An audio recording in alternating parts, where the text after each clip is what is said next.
Sa madaling salita, kung ito ang matutuloy, wala namang ganong magbebenepisyo. So mas magandang yung suggestion mo sana, ang sana'y gawin na lang para mas maramdaman ng tao. Hindi rin yung VAT holiday kasi short-term relief lang yun at hindi rin lahat magbe-benefit Mhm. doon. Correct. Actually, may isa pa tayong panukala. Ako nararamdaman ko naman din yung posisyon ng DOF kasi nga sila yung fiscalizer, talagang tinitimbang nila kung ito ba ay kayang bawiin sa ibang paraan.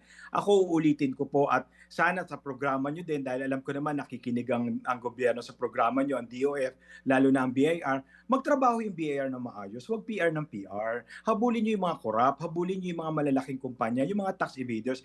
Kung ako po sa kanila, kung ako po kay Secretary Recto, suspindihin mo na lahat ng kalokohan, lahat ng mga audit sa mga parehas na kumpanya. Itigil nyo na po yan, nag-utos na yung presidente. Ang gawin natin, talaga magkaroon ng nationwide launch ng audit and investigation ng lahat ng politiko. Balikan yung last 30 years nila, paano nagsiyaman ang mga mayor o mga congressman, ang litlit ng sweldo nila. Yun mas malinaw na tax evasion. Mas malaki po ang makukolekta natin doon, madidisqualify pa natin sila para hindi na sila maging kandidato sa susunod na eleksyon. So, sana yun ang trabahuhin ni BIR. Pangalawa, yung VAT exemption po, pag inabolish mo yung VAT, mamabangkarote tayo. Pero, pwede po yung proposal ni Congressman Leviste, yung 12 to 10%. Posible po yun kasi ang sabi ng World Bank, tayo ang pinakakulelat sa VAT collection. Ibig sabihin, tayo yung may pinakamataas na rate. Yung ASEAN nasa 7, 10, 11. Tayo 12%, pero 38% lang noon na nakokolekta natin. Lahat natatapon sa tax evasion, sa VAT exemption, hindi nakokolekta ng tama.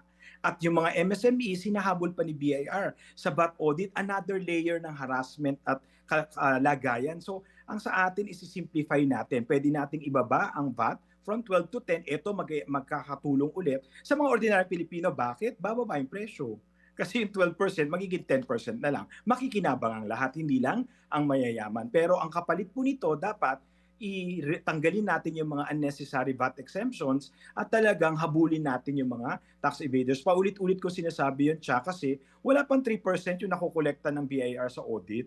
Itigil nyo na, 3% lang pala yung kolekta nyo. Tulog na lang tayo. Mga kapatid, brothers and sisters, saan ka pa? Dito na tayo sa totoo.